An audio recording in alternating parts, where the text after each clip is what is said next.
Don't look for hope in the world, be the hope in the world.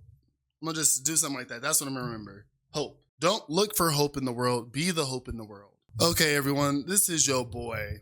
This is your boy, Captain Marvelous, aka Marz, aka Go Kai Fire, aka the realest man to ever do it on the internet with 5 viewers. Welcome to the morning podcast. We haven't got a real name for this yet. That's something I'm definitely gonna have to work on this week.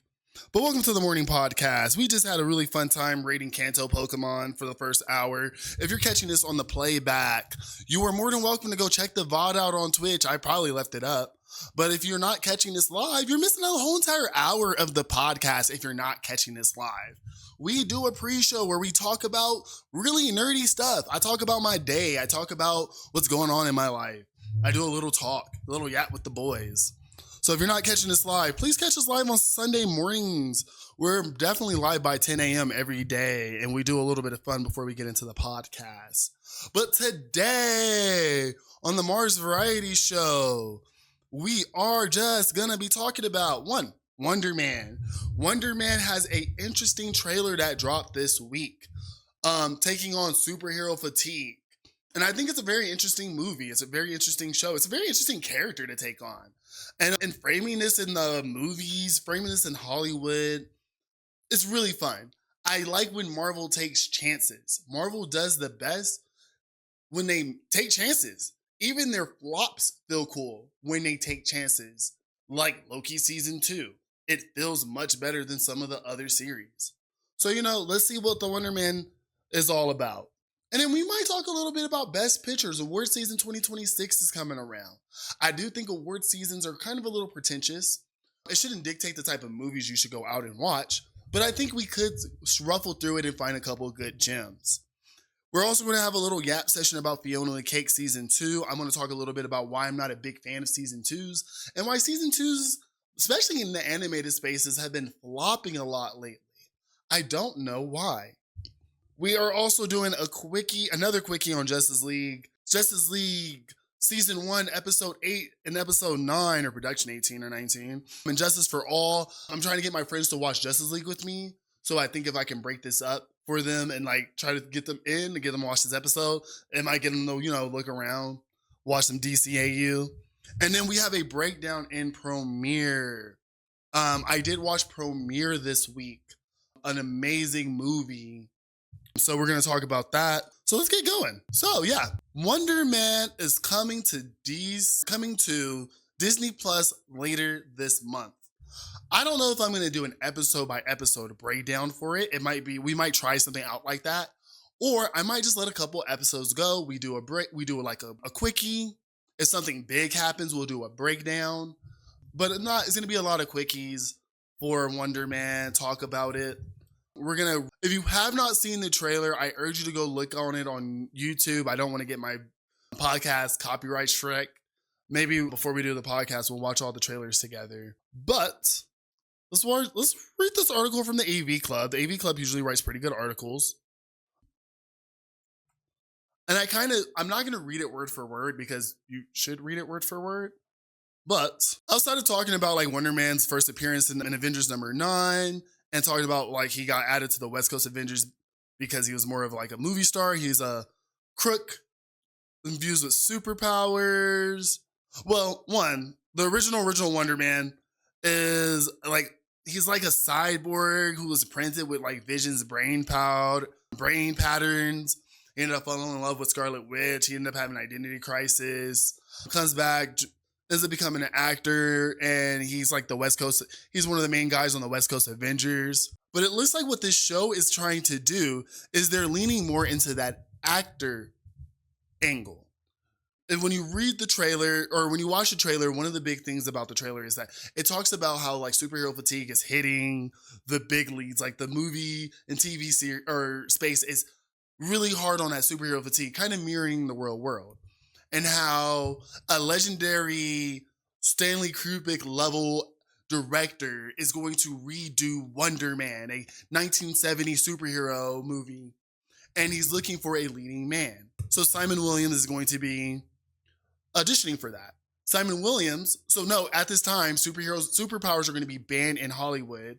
And I'm pretty sure it's going to hark back to some crazy incident that happened. We might get a tidbit to a different character, but he's going to be trying to hide his superpowers while trying to also get an acting role. And honestly, I like this angle for Wonder Man. I think what they're trying to do is take that She-Hulk angle where I don't want these superpowers. Superpowers are not my main get-go. And they're going to frame this responsibility over dreams or a balance of it. I like She-Hulk because it is a kind of like this cool little bit of like, what do you do when you do have superheroes, but you're actually a very smart person who is very talented? You use your angle of being a superhero to better serve the people that have superpowers. And I think that's the angle they're going to take with Wonder Man. What do you do when you are a superpowered person, but being a hero is not your forte? It's not your number one thing. You want to be an actor. You want to be an artist. And your powers don't lend to that. It's not like you're really a mutant that has special powers that can do things. You're just a mutate. You're just some guy. So I'm really looking forward to seeing how Wonder Man handles this. The actor looks real good. You know, you always get those little internet trolls who are like, they're blackwashing him. But at the end of the day, like if the character himself doesn't have anything rooted in like their history, their race history, you can change these characters around. Cool thing about it, like I don't want to watch the whole trailer, but I do kind of want to point out some characters that are popping up. This is Simon himself. Ooh, I'm gonna just only show a little bit so I don't get in trouble like from Disney. We're getting Trevor back from the Iron Man movies. The last time we saw him was, when did we last see Trevor? We didn't see him in She-Hulk, did we? No, we saw Abomination in She-Hulk. We have seen Trevor in a different show. Shang-Chi. He was in Shang-Chi. So we're going to get his little next in the story, and that's pretty good. I wouldn't be too surprised if we didn't maybe see a She-Hulk. Maybe we saw like AD Power, Jennifer Walters, especially if Simon gets into some legal issues. I know there's a lot of reports of like She-Hulk not being super favorable at Marvel right now.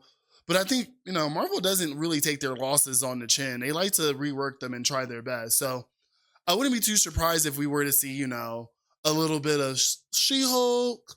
We might see Hawkeye. We might see Scarlet Witch. We might see the formation of a second West Coast Avenger team. But we'll see about that one. But I am looking forward to Wonder Man. We are going to be watching it. We're definitely going to break down that first episode when it comes out, or that first set of episodes when it comes out. But let's go talk about award season 2026. So, award season 2026 is coming around now.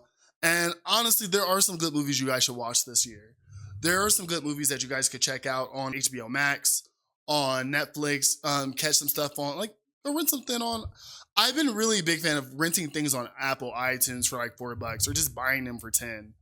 My big goal for 2026 is to build up my digital library, make it physical or download it itself, and then put it on like a Plex server or a free server so like me and my friends can just watch stuff and without like streaming, without like relying on streaming and stuff. Hey, welcome First Chatter.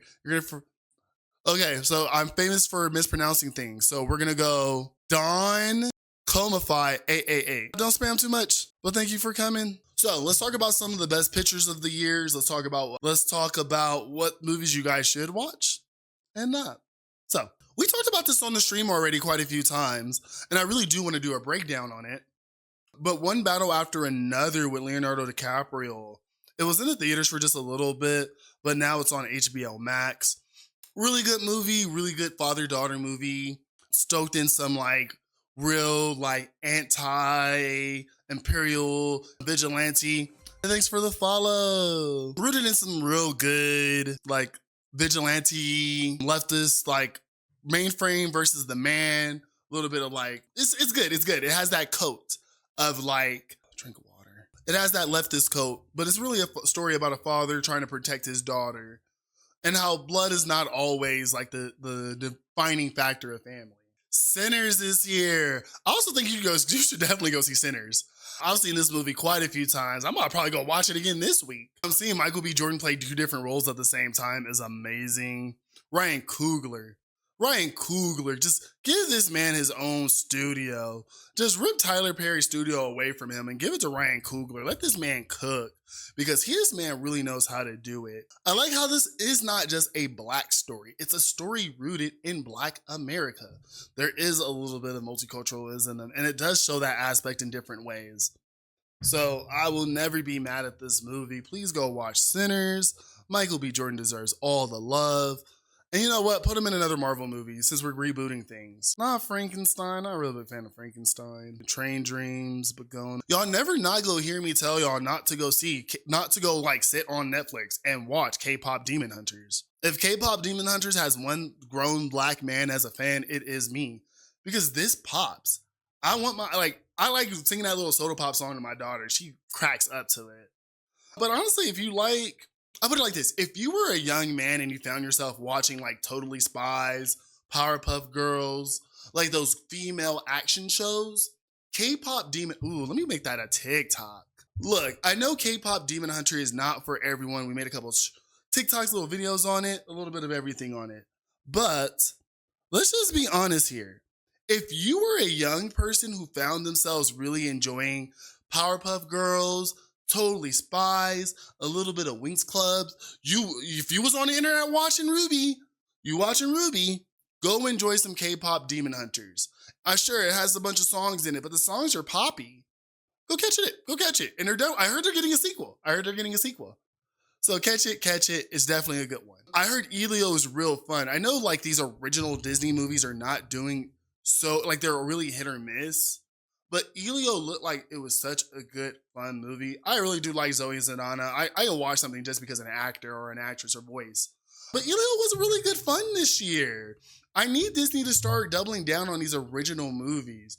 Maybe some of these original movies really need to be like Disney Plus spectaculars. Maybe you need to make it like a Disney Plus special event when you don't think that it's going to do good in the theaters. Disney really needs to leverage Disney Plus in a way where like these lesser known animated movies could be the draw for Disney Plus, could be the draw for the streaming services. Because they're kind of not doing amazing in the box office unless they're tied to an already existing property. But Elio it could have got more eyes on it if maybe it was like a Disney Plus animated special, Disney Plus quarterly special. I think you put a little bit of marketing behind it, you can make these streaming services and these premieres big. And catch this one on Disney Plus now. Elio, good movie of the year. Some things that were caught up in theaters. I have to go see Marty Supreme. So I gotta go sometime this week. I just don't know when, but I need to go check out Marty Supreme.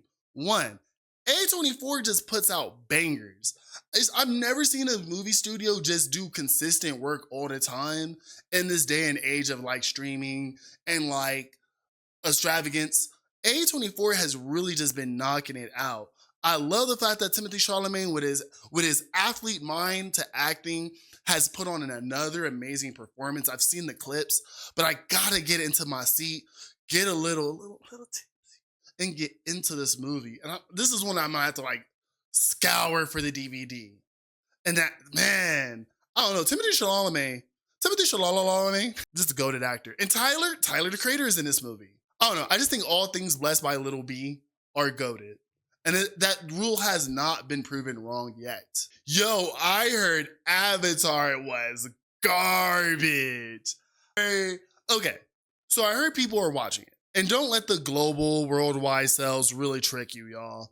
Like, people outside of the United States do not get the same level of films like we here get in the States.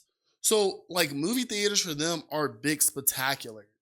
Like, I still think that there's still a movie-going culture outside of the States. So, I'm not a big fan of like, it made so much money worldwide. Cool. I look at the reception and people were talking about this movie. And I think the negative backlash might hit. I know they got some big money installed into the Avatar franchise, but honestly, I've never been a big fan of them. They've been just big CGI, like spectaculars for no good reason. But people seem to like them sometimes. So maybe I'll get the boys together. We'll talk some mess about it. Something that I don't think I'm personally going to go see for myself because I just am not the target audience. But I'm not going to talk mess about a film about a sequel of a film that I actually did enjoy watching. I did like watching Wicked. I watched it with an ex and her family. It was real, like, it was a good time watching the movie. I actually do really love Cynthia Varro in this film. Like, I might go check out the sequel when it goes on to streaming just because of her. She does an amazing Ethaba. I'm not a big fan of Ariana Grande. I'm not gonna sit here and act like I am. I don't think she plays Glinda up to be like this very big, like, jerky soul area. And I could care less. Cynthia may always get my love. I want to see her in more things. Throw her some Marvel movies, honestly. But Wicked for good, I might just have to catch on, like, I'll catch it on streaming. I'll catch it on streaming on my projector. Put the headphones in. Really enjoy that singing, I guess.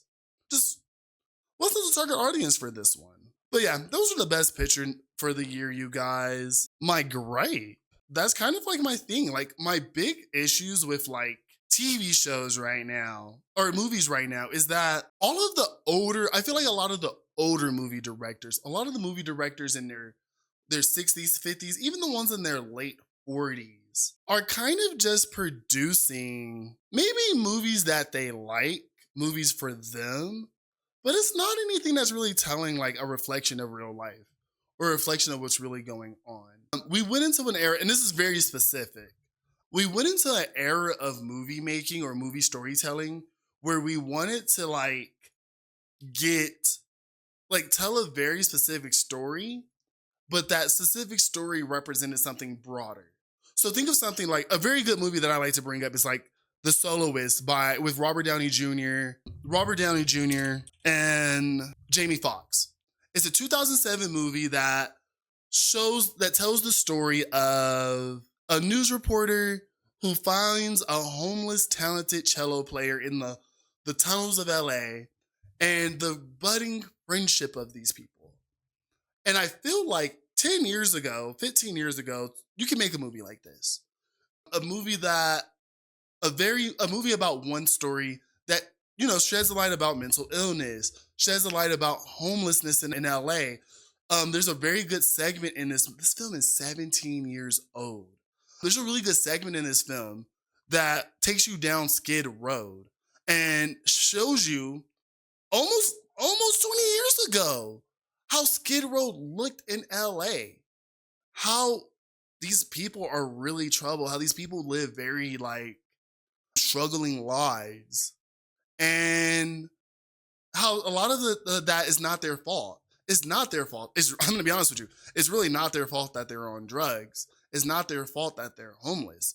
Almost to a fault of how, like, the system is in place. I'm not going to get too political here, but to be honest with y'all, if life is struggling, life is hard, and you need a little bit of relief, and you ain't got time for a vacation, you ain't got time to take a break, you ain't got time to go nowhere, Black Betty might be that only relief you got, and for $50, hey. But that's not me. I don't live that type of life. I don't live that type of struggle. I can find relief in card games, video games, and all that. Some people can't. So to shed a light on, like, the homeless problem in LA, mental health, how very talented, because this man is a Juilliard celloist who, because of his mental health issues, he had nothing to do with him. His mental health issues led him to the streets. I don't think you could do a movie like this these days. I think if you did a movie like this these days, people would call it woke. People would call it all types of things. People would talk so much mess about it. But this is what filmmakers like to make. Filmmakers like to tell these very specific stories to bring light to, like, bigger issues. And I don't know if we can still do this to this day. I think unless it's very, like, I don't know how to solve it. I'm not going to say that I know how to solve it. But to have, like, some more of these, like, based on a true story, telling like the human conditions, I don't know how we get from here. And I'm not going to solve that right now because we're going to talk about an animated TV show. Terrible. Okay, so Adventure Time. Let's start from the top. Adventure Time is a TV show from 2010. Really good show. It tells the story of Finn and Jake, two brothers who live in the post-apocalyptic Earth of Ooh. When you want to first watch a show, it's just like most, what's the word? Like most cartoon shows at the time. Very kiddie, very fun. Nothing too deep into it. And maybe this is also, like, where we'll make, like, a cool little, like, video about one day. But there is once you get to it, there is like a little storyline to Adventure Time. There is a story about how a man, and I'm gonna make this very specific, how a man and his wife found an ancient artifact. They found an ancient artifact. Okay, I can't get a good poster size of this. Terrible. Give me a good poster. Save image. Yeah, you're safe. How they found an ancient artifact, the man put it on, and it started a serious event that almost caused the apocalypse to happen. And when I mean the apocalypse twice, because yes, once there's the apocalypse that caused the issues of the show, but also there's season 10 and everything that it is. So, it's a cool show. Everyone loved it. Everyone had fun. Cool. They could not like put it down. Like they had to do more. If you guys don't know, Control Z. If you guys don't know, no, not that one, Control Z. A few years later, they did Adventure Time Distant Land, which is a sequel to Adventure Time. It was like pretty much just like 5-hour-long specials. 5-hour-long specials that kind of told the story of like all our characters, at the end of their journey. So you have Finn, who's kind of like, you see Finn die and get reincarnated, something that was kind of alluded to the end of the series. You get a conclusion to Bonnie, Princess Bubblegum, and Marceline's story. You get to see what happened to Peppermint Butler. You get to see what happened with BMO. There's all these really good things. Actually, there's a prequel story with BMO, actually. And it did really good. It did more amazing. I knew it did so good because literally like a year later, they announced Fiona and Cake. And Fiona and Cake is based off of like those episodes in Adventure Time named Fiona and Cake, where there is a female version of Jake the cat, or Jake the dog and Finn the human, named Fiona and Cake, and they go on wacky adventures. Season 1, real good. Season 1 of this show took us back to this world, introduced us to Fiona Campbell, and showed us that the world that Fiona from is void of magic. Why is it void for magic? Because it's a plot point. I'm not going to go too deep into it.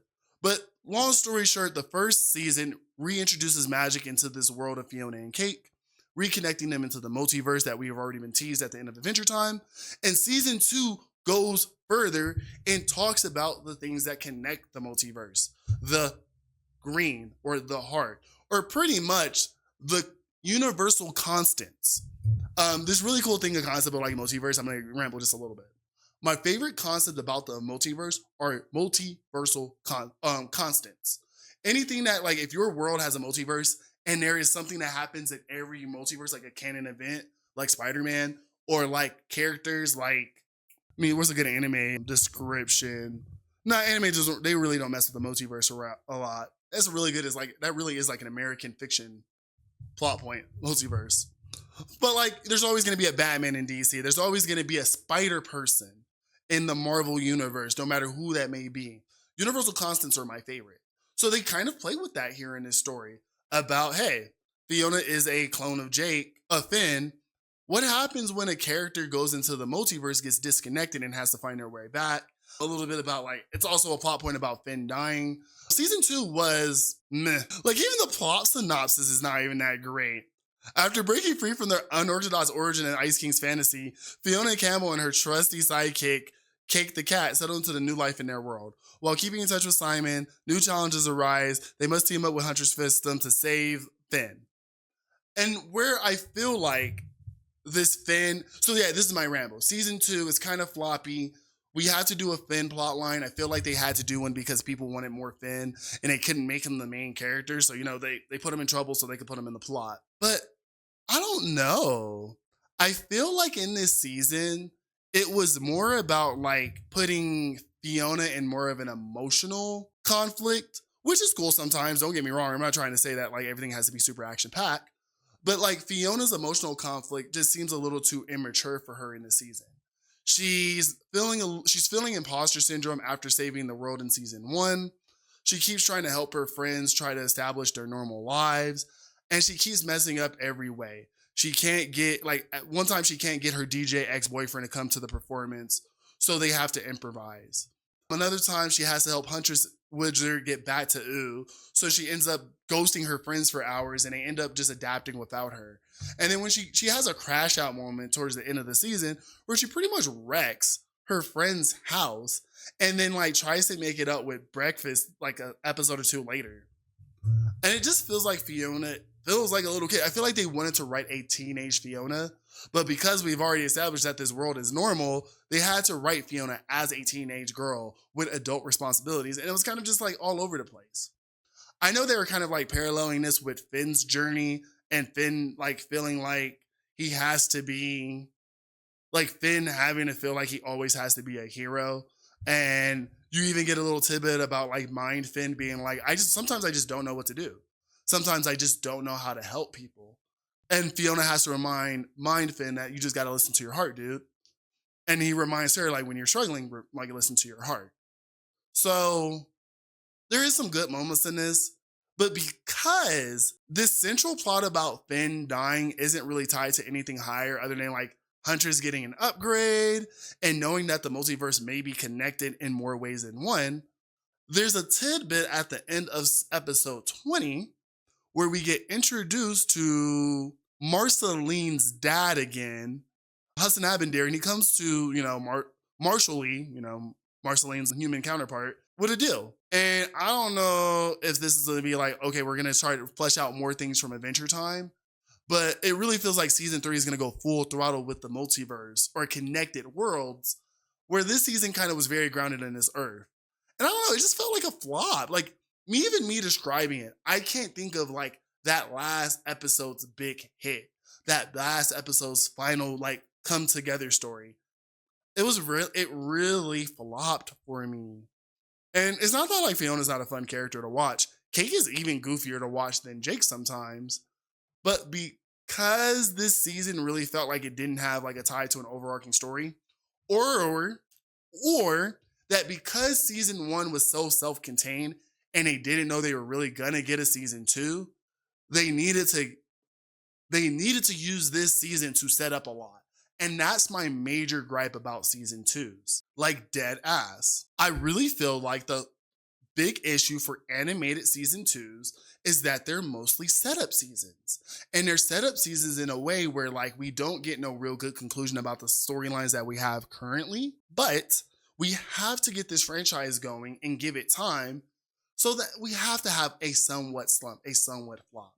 And I'm really upset that Fiona and Cake did it because Adventure Time didn't. So for Fiona and Cake to have this like slump second season was just not it. Maybe it's the streaming era, maybe it's just the storytelling, or maybe it's just a production issue. But I'm just not feeling it. This was a flop for me. Maybe we'll do a full breakdown when season 3 comes out. But Justice League season 1.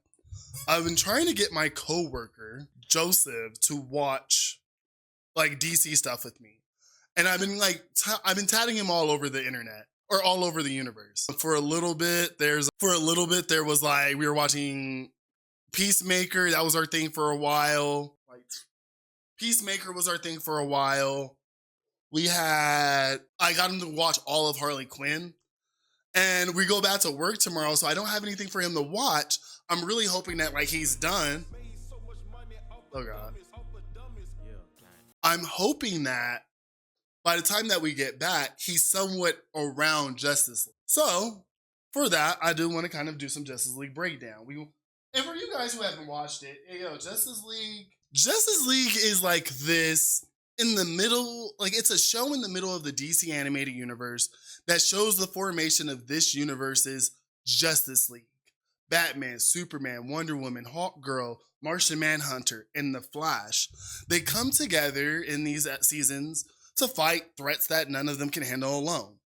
The really cool thing about Justice League itself as a show, the coolest thing about Justice League itself as a show, that if you were already watching back in the 90s, if you're already watching like Batman the Animated Series and Superman the Animated Series, this was set up perfectly through those plot lines. Batman was getting harder and harder villains to fight, more superpowered villains. Superman basically had an alien invasion in the middle of their show from Apocalypse. So it felt kind of natural also with seeing some of these other heroes pop up in these shows that they were going to come together eventually. Now, this is not the first episode of this series. This episodes we're reviewing today are a little further deep in like the watching order that you would see on HBO Max. Today we're going to be going over Justice League Season 1, Episode 8 and Episode 9, and Justice for All Part 1 and Part 2. And when you watch these, if you watch them on like HBO Max, they're Episode 8 and 9. I believe if you get any of the earlier DVDs, they are production episode 18 and 19. So a little bit later in the season. So if you get the DVDs, they're not a really good introduction. But if you're catching it on streaming, I would watch this first and then go back.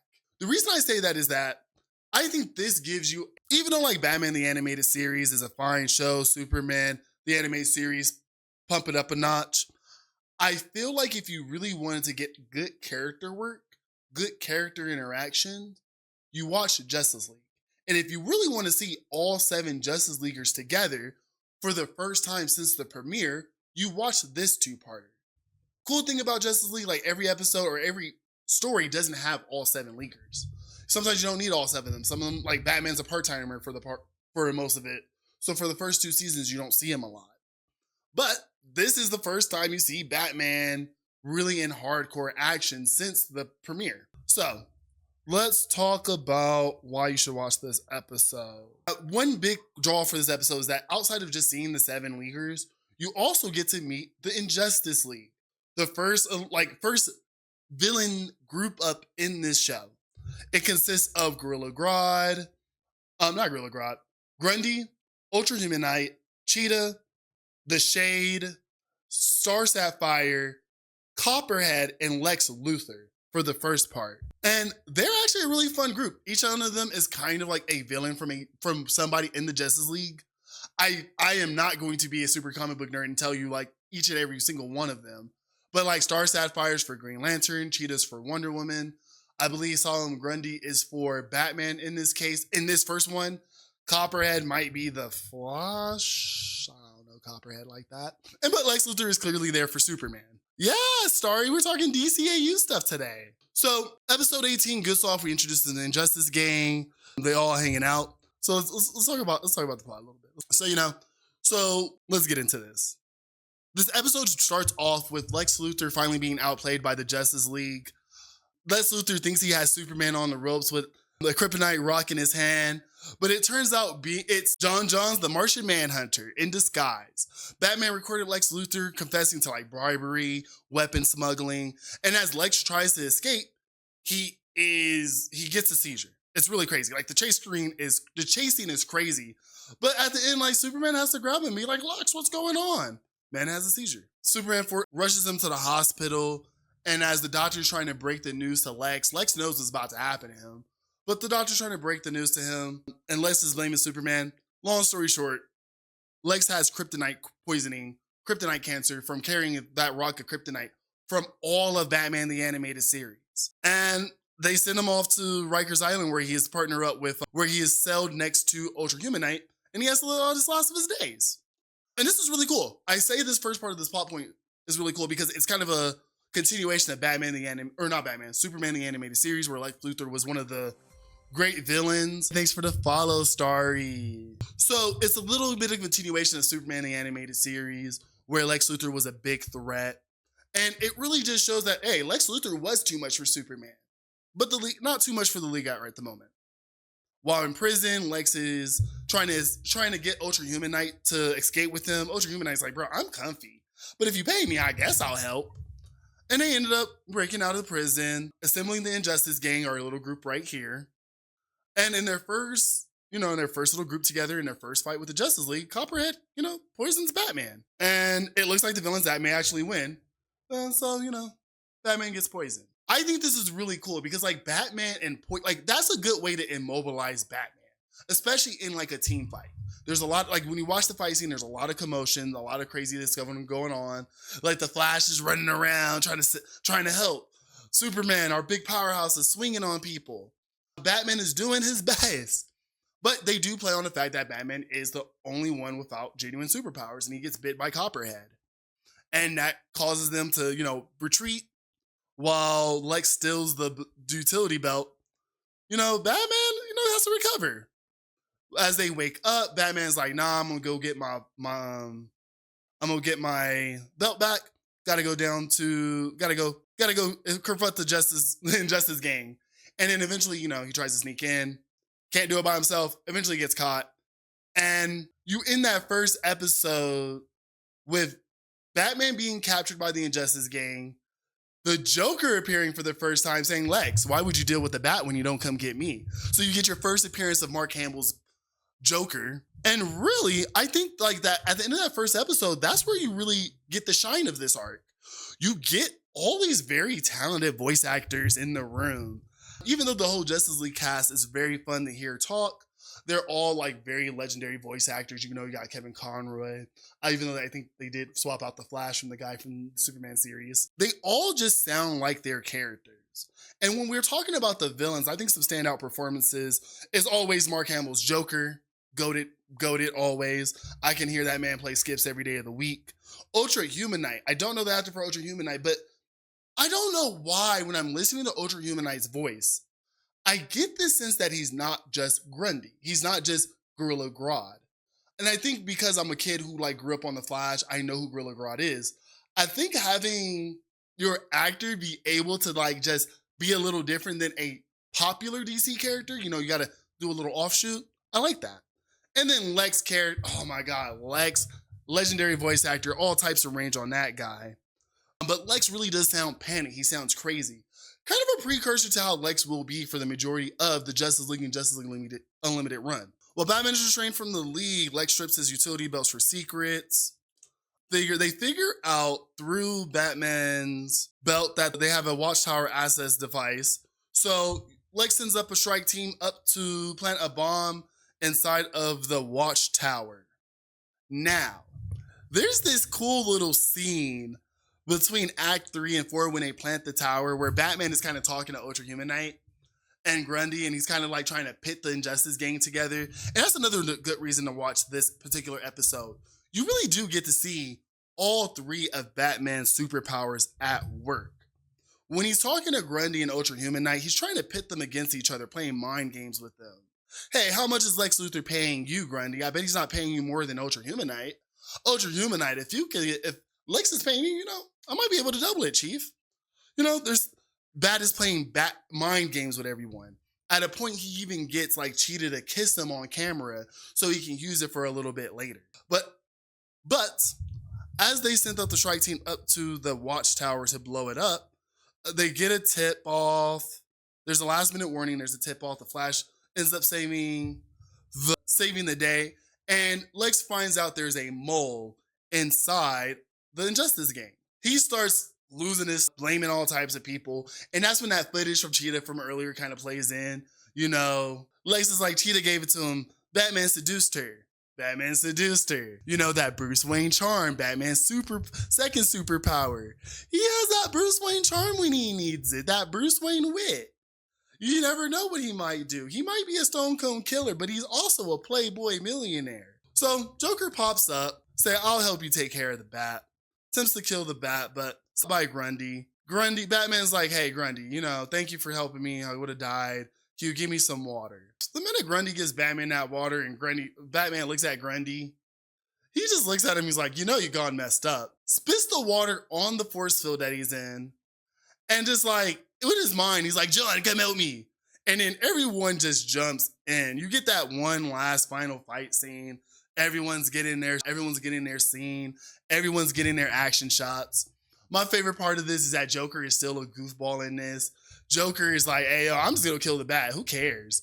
And then Batman reveals that he tied himself free. Batman basically says hey, I could have got free at any time, yo. I'm coming here to babysit y'all. I'm worried about y'all. So Batman reveals he could have got loose at any time, ends up beating up the Joker, rounds up this Injustice gang, and puts him back in jail.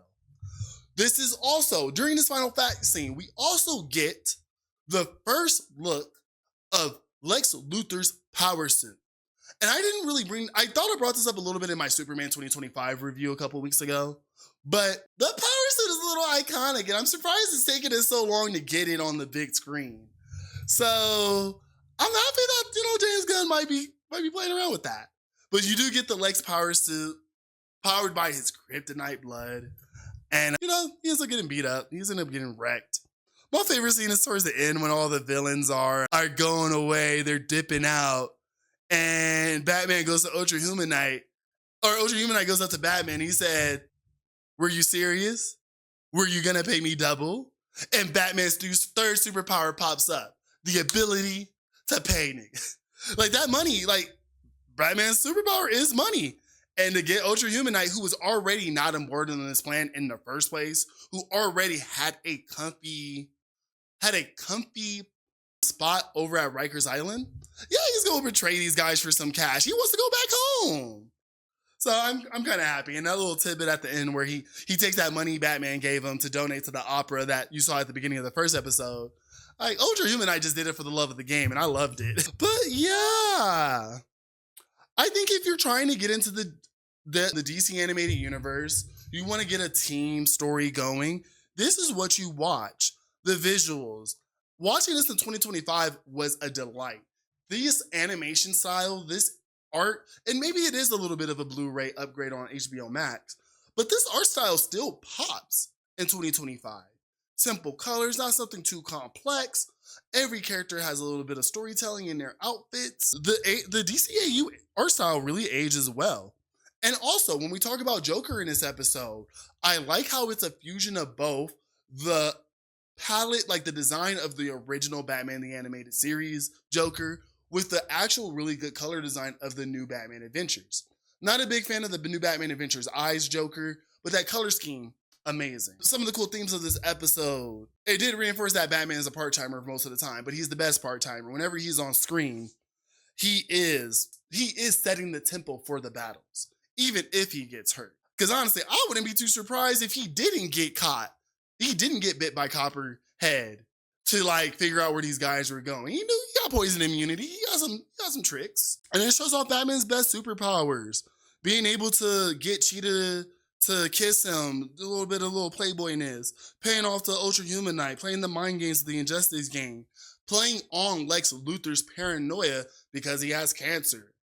That's sick. So yeah, I think we should, if you guys are in the chat right now, you guys are listening to me right now, do you guys want me to do a quickie breakdown, something like this, for the next arc, which is Wonder Woman's origin story?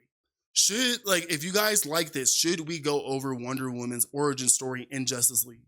Because that is the next 2 episodes. Let me know in the comment down below if you guys like this breakdown of Justice League Season 1, Episode 8 and Episode 9, and Justice for All, Part 1 and Part 2. If you're like, what's just talking about like all the cool things, all the cool tidbits of these episodes, how like years of comic book history has to be distilled in like the writing of these shows, let me know in the comments down below. Hit me, and do you guys want me to go over Diana's origins? There's a nice little episode called Twilight where we go over Etrigan. We could talk about some other like lesser known DC animated characters.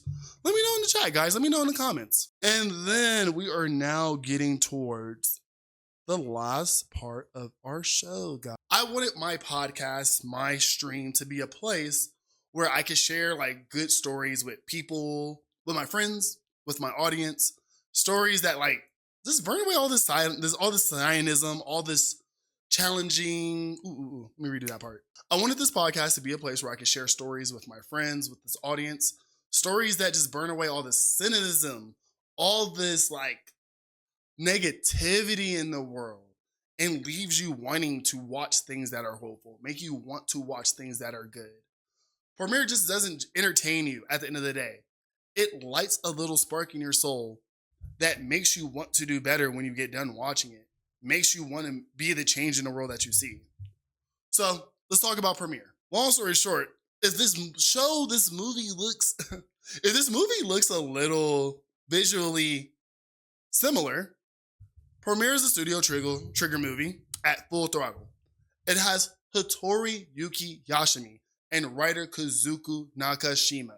Sure, butchered those, sorry. They are the same creative duo behind movies or shows like Panty and Stockings, like Little Witch Academia, Cyberpunk Edge Runners, and 2 of my favorite animes ever, Gurren Lagann and Kill la Kill. Now, you would wonder like, hey, what's the point of giving these guys a movie? But this is the trick.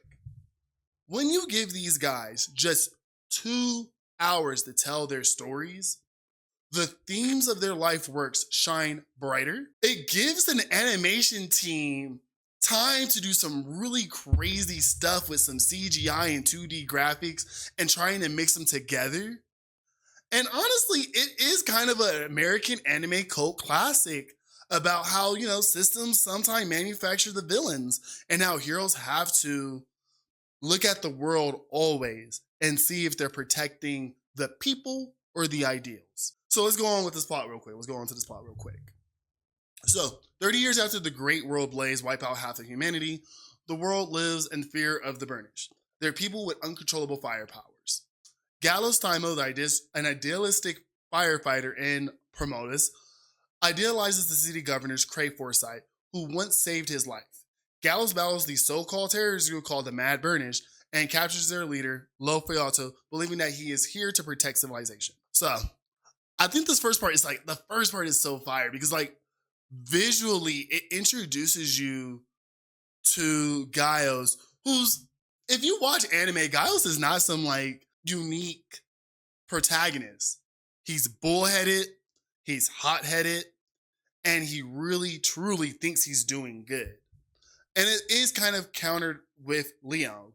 Leo, who's this kind of ice cold guy, this kind of calculated leader, even though his powers are very fiery in nature. But we'll get into that. We'll get into the characters in just a bit. After Gals catches Leo, Leo escapes from custody and reveals the truth that the Burnish are just humans with fire powers and that they're being rounded up and experimented on by Cray.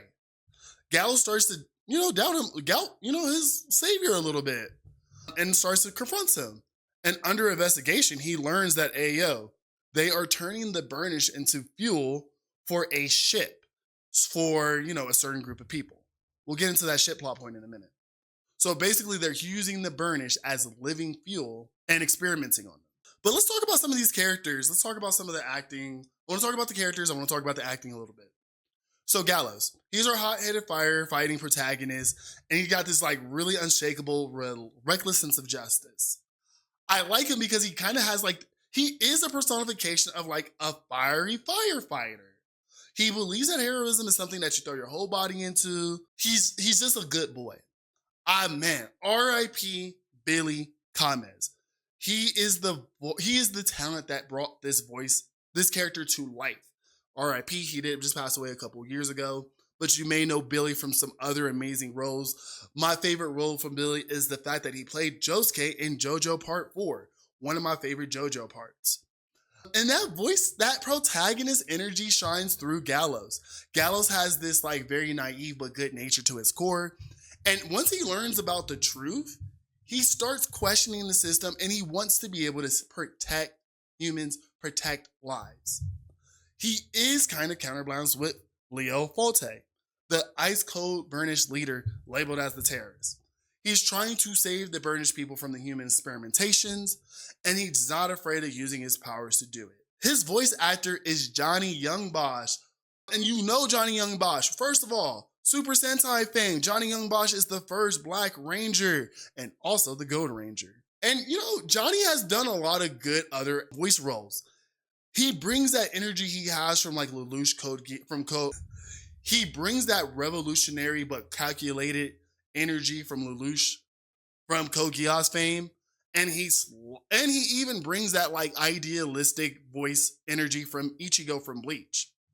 Gallows isn't just Lio isn't just Gallows' complete opposite in powers.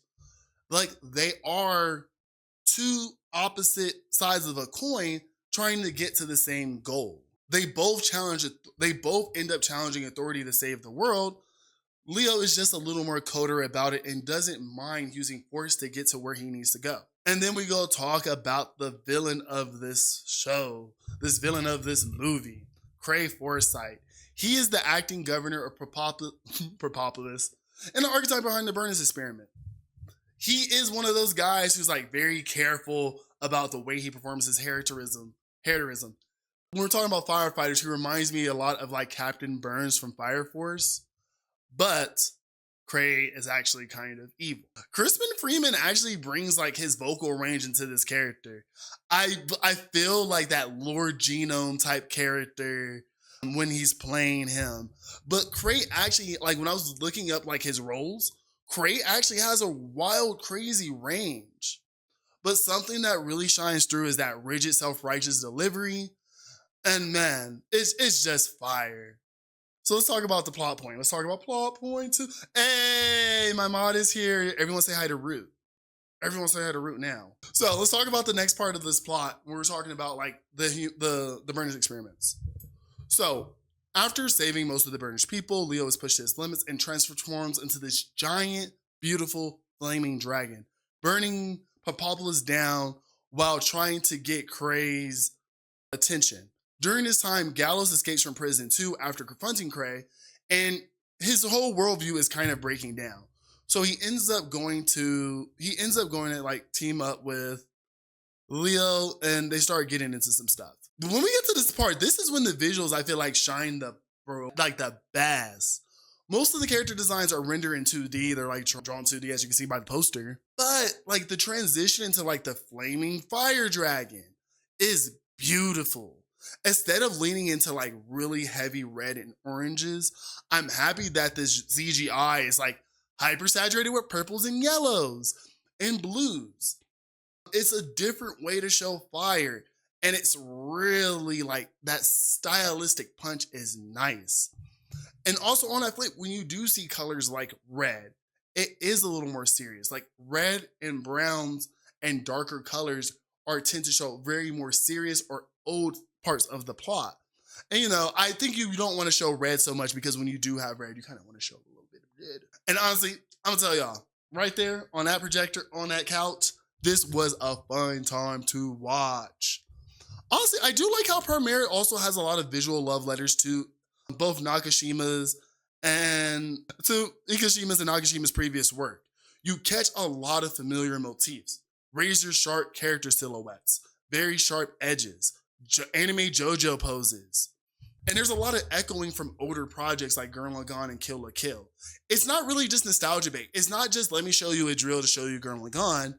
It's more like let's show these symbols of rebellion from our other works into this work about rebelling against the system. And then, you know, it's not good anime work if your visual design doesn't show who these characters are at the end of the day.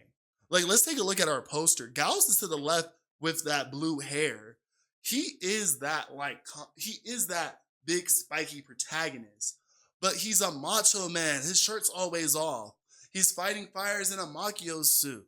And then Leo is more of an elegant character, more of a cold calculator, and it's shown in his fluffy shirt, his black sleek design. It's chef kiss. So let's get to this climax. So after Gauss and Laos uncovers the truth of the city below, the Promare, an interdimensional flame. So, long story short, let me redo that. So, the climax, when we get to the good stuff. Gauss and Lao discover, like, beneath the city, at the Earth core, lives an interdimensional fire creature called the Promare. The Promare are creatures who need to burn in their life cycle, and they have bonded with the Burnish to be able to express that flame. Cray's experiment on the Burnish people and making them burn at super high temperatures for the ship is causing the Promares to start to be unstable because they need to fully burst for their life cycle. So Gauss, Lao, in the most craziest like whiplash of a plot point, they are given a robot called the Deus Ex Machina. Yes, the miracle robot. And they confront Cray. And Cray reveals himself at this time to being a Burnish. He reveals that his backstory that he was a Burnish in his college years. He accidentally lit the house that Gauss' family lived in and burnt it down. And when Gauss ran out, Cray wasn't trying to save him. He just accidentally burned down his house. During this fight, the Deus Ex Machina transforms into the Laos X Gallows. The Los de Gallos.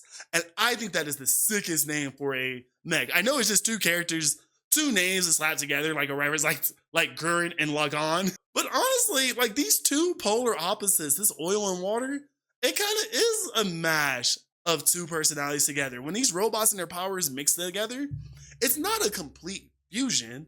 You're kind of just slapping. You're kind of just slapping Gauss's firefighter robot to allows birdish energy to make a better robot. They're not 100% together, but they're in sync. And that is kind of part of the themes of this movie about how sometimes we don't need to 100% get along to get to the same goal. But I'm going to get there. So towards the end, they realize that the Earth itself is about to blow up if the Promare themselves do not burn freely. And it's either the humans on the Earth or the Promare. Laos and Gal and Lao are not going to have that, bro. So they end up supercharging their robots and channeling the power of the Promare through their robot, letting the Promare basically continue their fire cycle.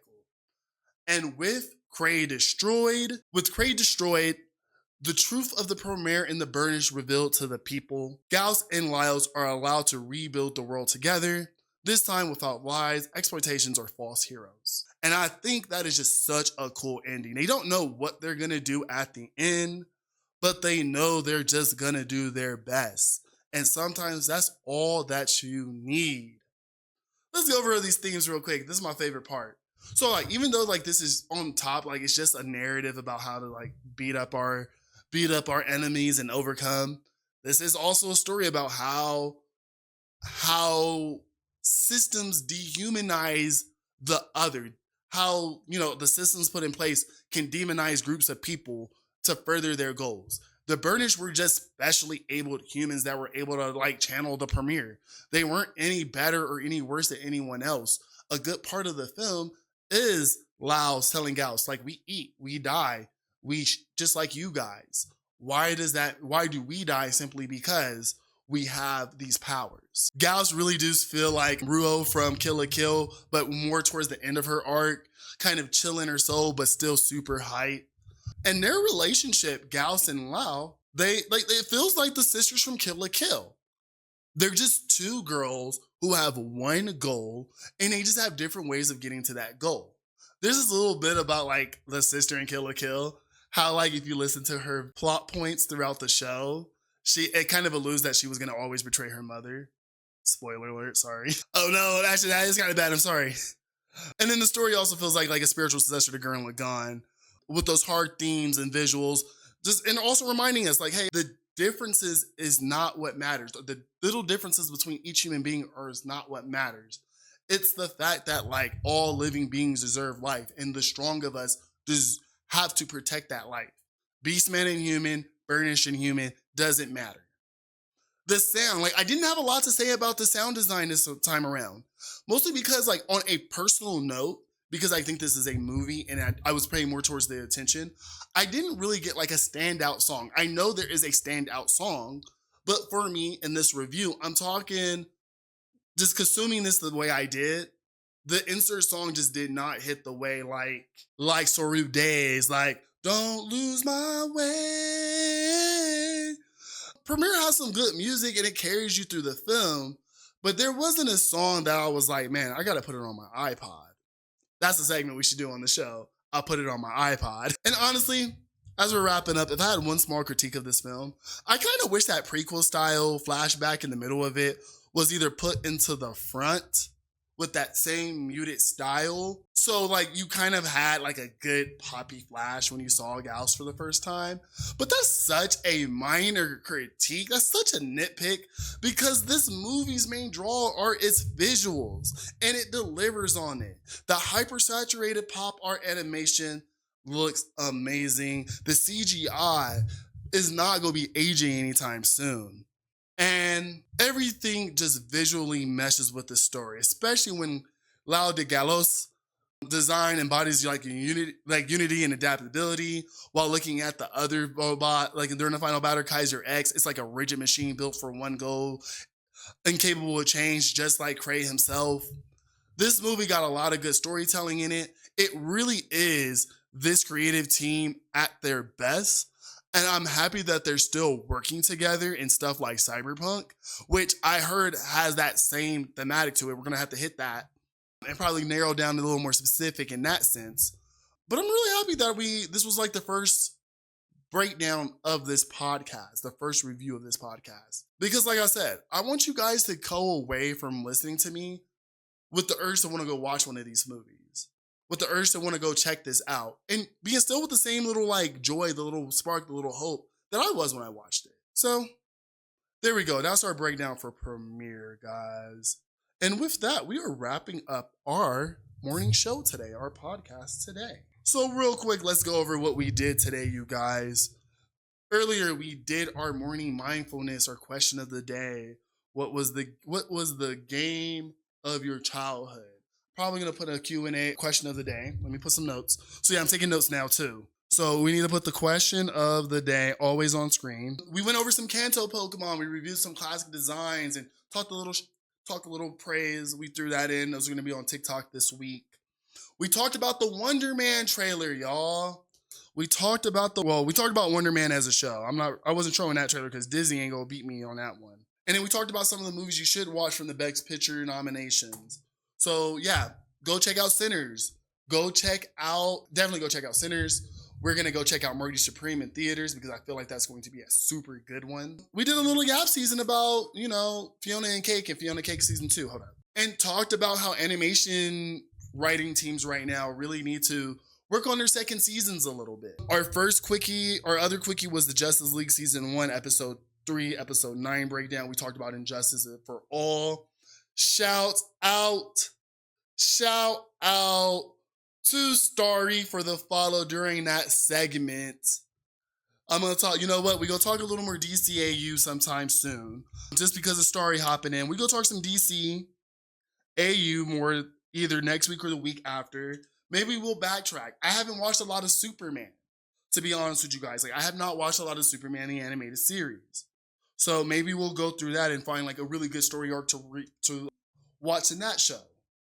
And then, if y'all just hopped in, we broke down Promare. We talked about that movie, talked about how good it was, how creative team is just fire when they put together stuff on the screen. And yep, that was it, guys. It was a good old time. Some chat highlights.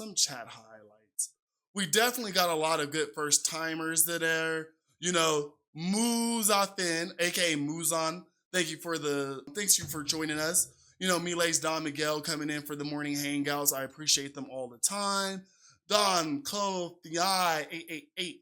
Thank you for joining us and thank you for the follow. And then Starry got her follow. And then Andrew Rangel, thank you for coming to the stream. Thank you for coming in for the Promare rewatch or Promare breakdown. Hope you follow. Hope you come and watch us again. Okay, so upload schedule for the week.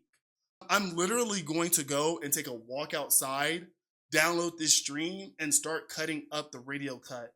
So hopefully tomorrow morning, you guys could re-listen to this on YouTube. So that is on my list of stuff to do today. It's a radio cut. I played music during the fun video this week, so yeah. We're not gonna...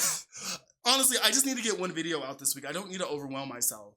And honestly, speaking of a little reflection, I think that's where I kind of start losing myself. And when we start doing things like this, I put a lot on my plate and I end up being all over the place. So one big thing this time around when I'm doing the stream is really putting structure and giving myself lenience. And that's what you guys should do in life anyway. Make sure your life is I'm going to be honest with y'all. We are too old to be just living life so freestyle, so not guided.